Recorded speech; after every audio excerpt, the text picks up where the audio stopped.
राजन, आज ऐसा पहली बार हुआ है कि प्रियंवदा के रूप और श्रृंगार के भ्रम को किसी ने तोड़ा है।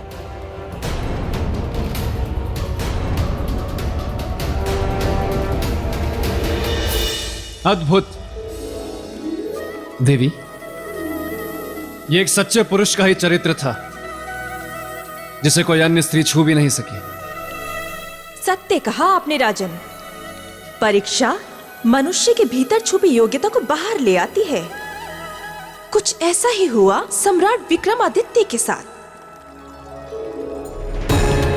उस प्रियंवदा की परीक्षा सम्राट विक्रमादित्य के चरित्र के गुण को बाहर ले आई और वे उस परीक्षा में सफल भी हुए। देवी, मुझे बार बार ऐसा क्यों लग रहा है कि आप मेरी परीक्षा ले रहे हैं? मान लीजिए यदि ऐसा ही हुआ तो आप परीक्षा में हो जाएंगे असफल, क्योंकि आप कोई मेरे मित्र विक्रमादित्य की तरह महान थोड़े हैं। राजन, क्यों अपने बने बनाए सम्मान को धूमिल कर रहे हैं? आप कह दीजिए कि आपने हार मान लिया और अब आप उज्जैनी लौट जाएंगे। हाँ राजन, आपका प्रश्न ये था कि कहीं ऐसा तो नहीं है कि मैं आपकी परीक्षा ले रही हूँ। मेरा जवाब ये है कि मान लीजिए यदि ऐसा ही है तो मैं इतना कहूंगा कि केवल रूप चरित्र की कसौटी नहीं होती, श्रृंगार से प्रेम नहीं होता। श्रृंगार से व्यक्ति केवल आकर्षित होता है और आकर्षण प्रेम का प्रथम अध्याय है। तो कहने का अर्थ ये है कि सम्राट विक्रमादित्य आकर्षित हो चुके थे उस प्रियंवदा पर? नहीं, परंतु प्रियंवदा के प्रेम निवेदन में असफल होने के कारण उनकी परीक्षा और भी कठिन होने वाली थी, क्योंकि प्रेम में असफल प्राणी किसी भी सीमा को पार कर सकता है। सत्य कहा राजन आपने। हमें शीघ्र ही इस लोक से बाहर निकलना होगा, परंतु बाहर जाने का रास्ता दिख नहीं रहा है।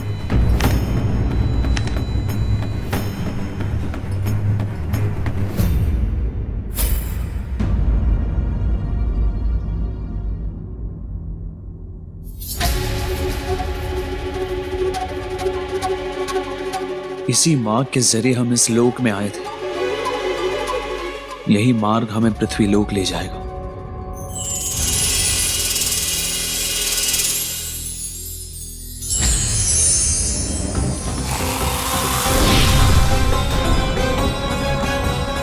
राजन, ये श्रृंगार लोक है। यहाँ आना और जाना सब हमारी इच्छा से होता है।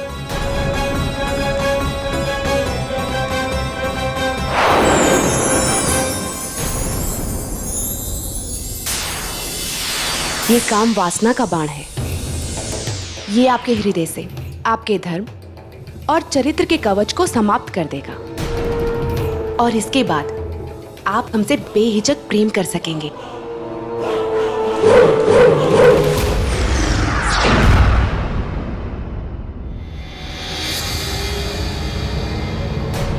राजन, ये प्रेम बाण है। इसके लगते ही आप अपने मन मस्तिष्क से अपनी पत्नी की सारी यादें मिटा देंगे।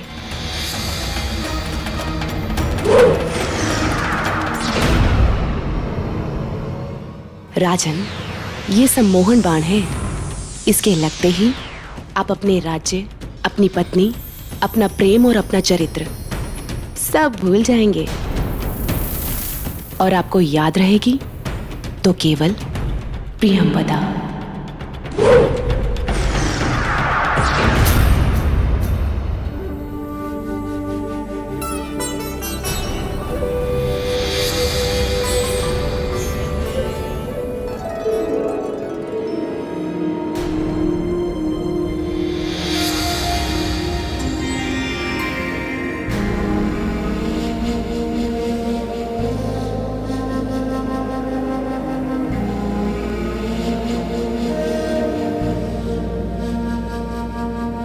सम्राट, अब आपके चरित्र की सारी सीमाएं, आपके सारे बंधन टूटेंगे और आप केवल मुझसे बंध जाएंगे। देवी, सम्मोहन, प्रेम और काम वासना ये तीनों तीर सम्राट विक्रमादित्य पर चलाकर उन्हें अपने वश में करना तो गलत है, नीति के विरुद्ध है ये। राजन, प्रेम नीति कहाँ देखता है? ये बाण जो सम्राट विक्रमादित्य पर चलाए थे, ये तो वही बाण है जो साक्षात महादेव पर कामदेव ने चलाए थे। मोहिनी बाण, इनसे कोई नहीं बच पाया।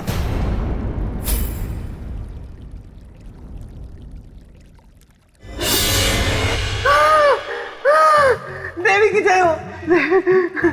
देवी देवी, आप अनुमति दे तो आगे की कथा मैं सुना दूं? ठीक है, सुनाइए। धन्यवाद देवी। हाँ तो राजन, हुआ यूं कि एक बार मेरे मित्र विक्रमादित्य जब सो रहे थे तो उनकी नाक पर आकर एक मक्खी बैठ गई। बेताल, क्षमा देवी क्षमा, मैं भावनाओं में बह गया, इसीलिए ये कह गया। अब नहीं कहूंगा। हाँ तो राजन, प्रियंवदा अपने छल में सफल हो गई। उसने सारे तीर मेरे मित्र पर चला दिए और ऐसा लगा कि उन तीरों का असर मेरे मित्र पर हो गया है।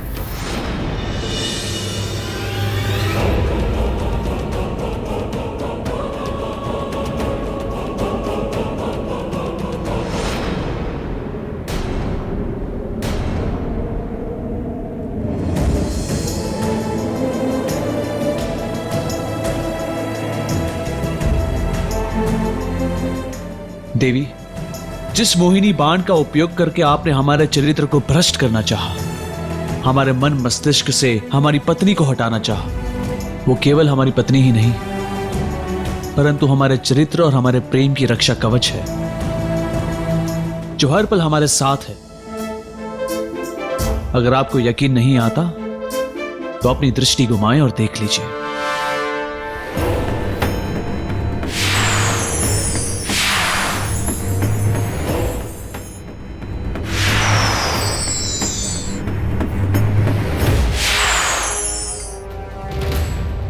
नहीं,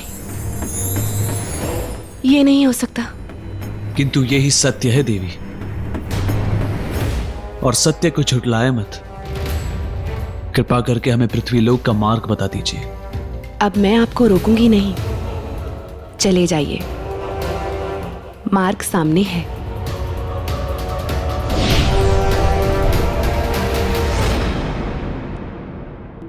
किंतु जाने से पहले मैं आपको एक सत्य अवश्य कहूंगी। कहिए। आपके चरित्र के सामने मेरा रूप हार गया राजन। जाइए, चले जाइए।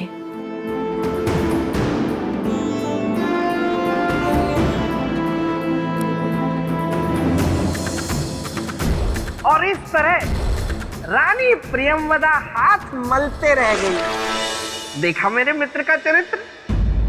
प्रियंवदा बस विक्रम को जाते हुए देखती रही।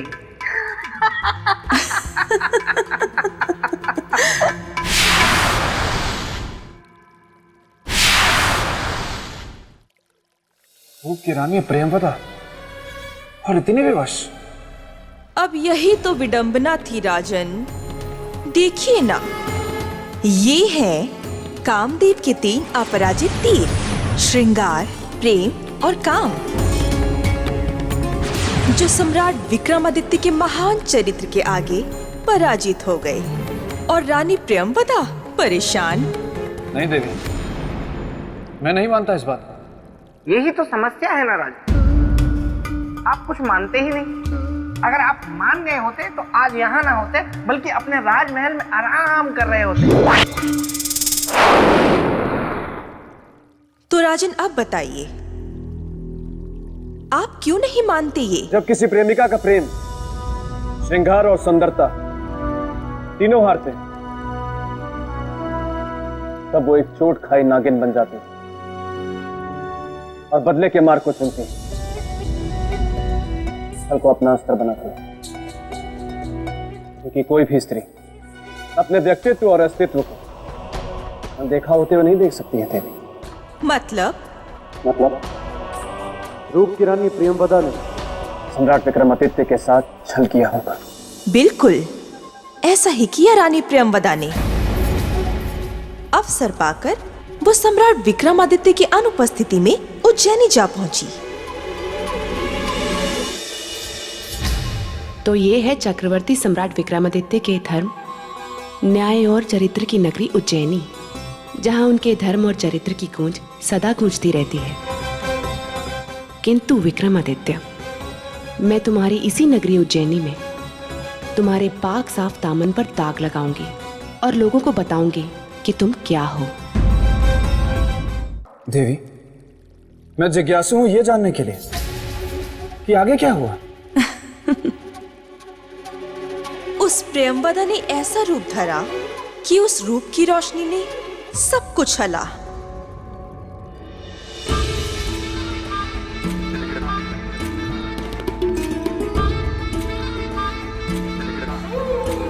क्यों मिलना चाहती है आप महारानी से?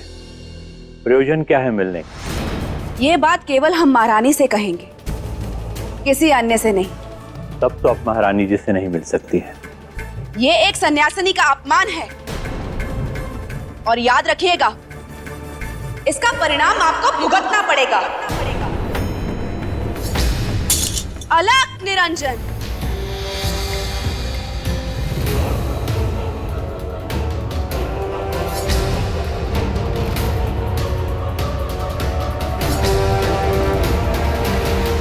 आचार्य जी, क्या बात है?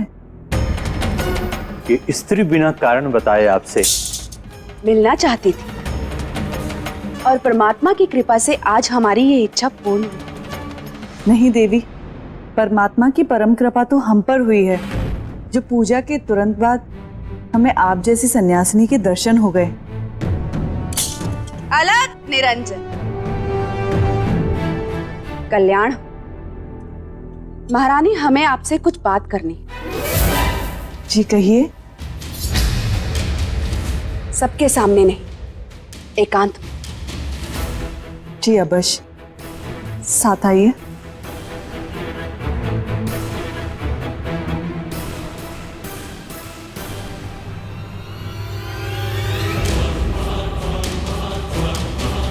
राहु काल में एक अपरिचित इंसान का महल में प्रवेश। हे परमात्मा, रक्षा करना। मैं ढूंढ रही थी उसको, सौंप सकूं जीवन का फल जिसको। मिली मुझे वो, सती सावित्री आज मिली वो। अलग निरंजन, परम पिता परमेश्वर। देवी, हम कुछ समझ नहीं पा रहे हैं। महारानी, हम अपने तप के फल को देने के लिए एक सती सावित्री स्त्री को ढूंढ रहे थे, जो हमें आज यहां मिली आपके रूप में। इसलिए महारानी, हम आपको कुछ देना चाहते हैं।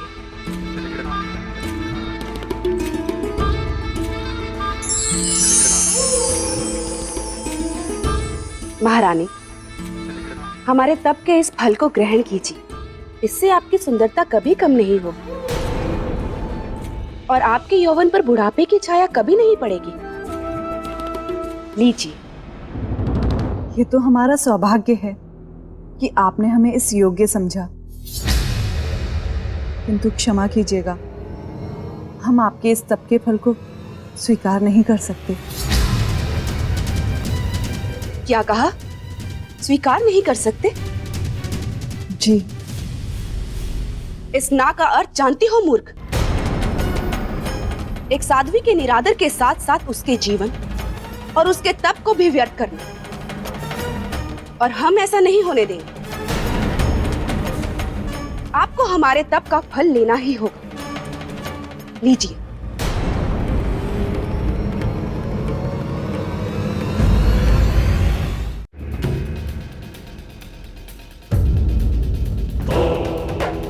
ये प्रश्न कुंडली बताएगी उस सन्यासिनी के आने का उद्देश्य।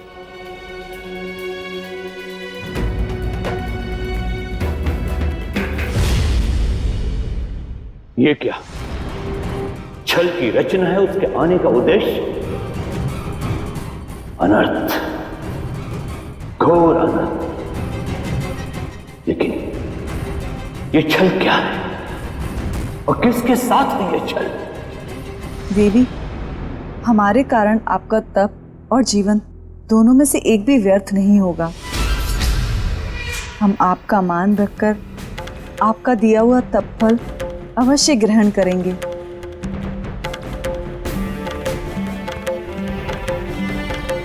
क्या बात है देवी, आपकी आंखों में आंसू? कुछ नहीं। कुछ तो है, बताइए ना। हमने भी तो आपकी बात मानी, तो क्या आप हमारी बात नहीं मानेंगे? कहना शोभा नहीं देगा और हम आपकी दृष्टि में गिर जाए। कभी नहीं। आप हमारे लिए आदरणीय हैं, निसंकोच कहिए। आज आपके रूप और सौंदर्य को देखकर हमारे मन में एक भावना जागी। कुछ पल के लिए ही सही, मुझ में भी आपसे रूपवती बनने का मोह जाग गया। कृपया कुछ पल के लिए आप अपना सौंदर्य मुझे देंगी। किंतु ये कैसे संभव हो सकता है देवी? सुंदरता तो ईश्वरीय देन है। नहीं महारानी, योग बल से कुछ भी संभव है, यदि आप अनुमति दें तो। यदि ये संभव है तो अनुमति है देवी। जब आपने अपने जीवन भर के तप के फल को हमें सौंप दिया, तो क्या हम कुछ पल के लिए अपना रूप, अपना सौंदर्य आपको नहीं दे सकते? सहर्ष लीजिए।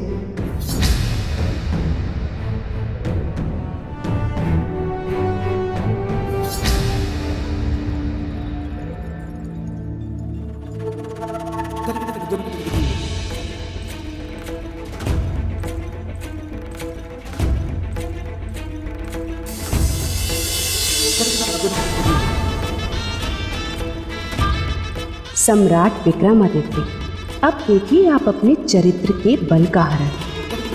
समाप्त हो जाएगी आपकी शक्ति आज से।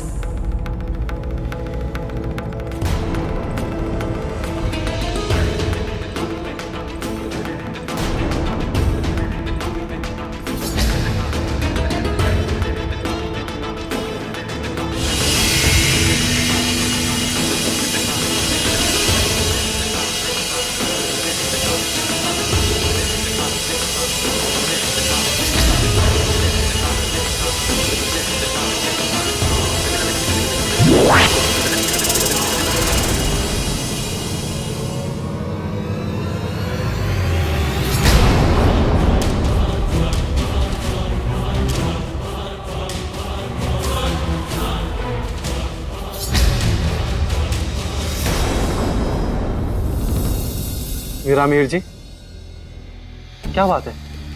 मुझे अचानक बुलाने का कारण? सब कुशल तो है ना? नहीं सेनापति, आज महारानी से मिलने एक सन्यासिनी आई है। ये तो शुभ ही हो गया। साधु सन्यासी का सत्संग तो सद्गुण का संकेत। परंतु वो सन्यासिनी सच्ची सन्यासिनी नहीं है। यदि ऐसी बात है तो हम चलकर उसे पकड़ लेते हैं। यही तो समस्या है सेनापति, इस संदेह के बाद भी हम उसे पकड़ नहीं सकते। क्यों नहीं पकड़ सकते? ये मुद्दा तो राज्य और राजमहल की सुरक्षा से जुड़ा है। सुरक्षा से अवश्य जुड़ा है, किंतु समस्या ये है कि सम्राट यहां पर नहीं है। चरित्रवान सम्राट विक्रमादित्य, तुम्हारी रक्षा कवच, तुम्हारी पत्नी के रूप को मैंने छीन लिया, ले लिया बदला अपने आप को ठुकराए जाने का। और अब मैं रहूंगी तुम्हारे संग, तुम्हारी पत्नी बनकर।